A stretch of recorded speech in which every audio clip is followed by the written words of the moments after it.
So, itutuloy ko lang po yung discussion ni Miss Shaira Flores. So, yung akin naman is theoretical and conceptual framework. So, first, we have conceptual framework.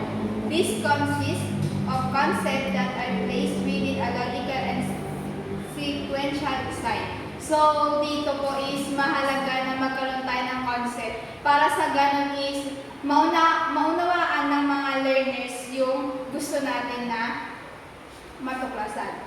Then, second, represent less formal in structure and used for studies in which existing theory is inapplicable and infused.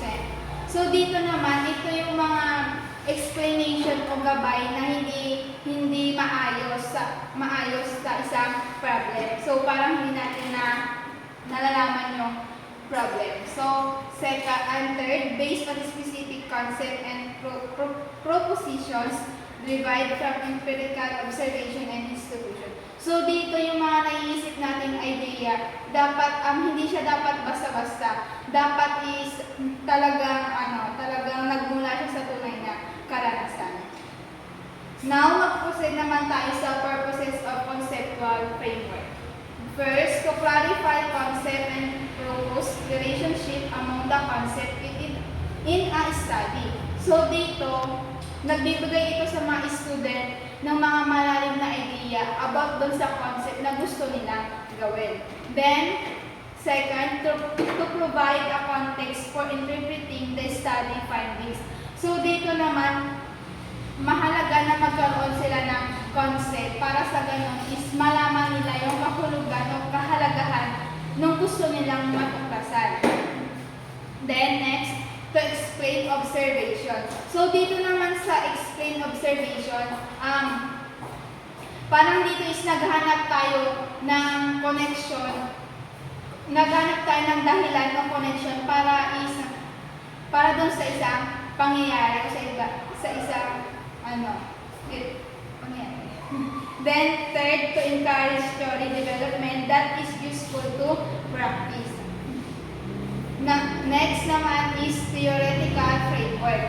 So, first, the theory provides a point of focus for attacking the unknown in a specific area. If a relationship is found between two or more variables, a theory should be formulated to explain why the relationship exists. So, dito is inuugnay natin yung mga pangyayari. Nagbibigay ito sa mga student na gabay at nagpapaliwanag ito kung paano gumawa yung isang bagay o paano pumana yung isang bagay. Then next, theories are purposely created and formulated, never discovered, they can be tested but never proven. So dito, ginagawa natin yung theory batay sa ating mga observation, karanasan at pag-iisip. So parang kinukwento natin, yung kwento, binibigyan natin ng kahulugan o yung isang pangyayari o yung isang event.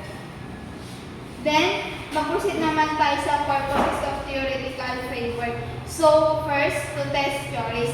So, dito hindi natin masasabi na, tama na yun, perfect na yun. So, dapat dahil may mga bagay din na din na may tamang paraan para may paliwanag yung isang bagay. Then, to make research findings meaningful and generally readable. So dito, tayong mga researcher is dapat mayroon tayong malinaw na layunin at tiyang na tanong na nais natin na masagot ng mga respondents natin. Then, third, to establish orderly connection between observation and facts. Then next, to predict and control situation to stimulate research. Then, what is paradigm of the study? So, Francine, pakibasa. The research paradigm is the framework into which the theories and practice of your discipline fit to create the research plan. So, kapag sinabi natin paradigm of the study, nakakatulong yun sa atin para magkaroon ng malinaw na direction at maiwasan yung paggalito sa mga pagpipilian para makuha natin yung gusto natin na main goal or yung makabuluhan na result. Then, Here are the research paradigm. So, meron tayong apat dito. So, first we have methodology, second ontology, then third asology, and fourth epistemology.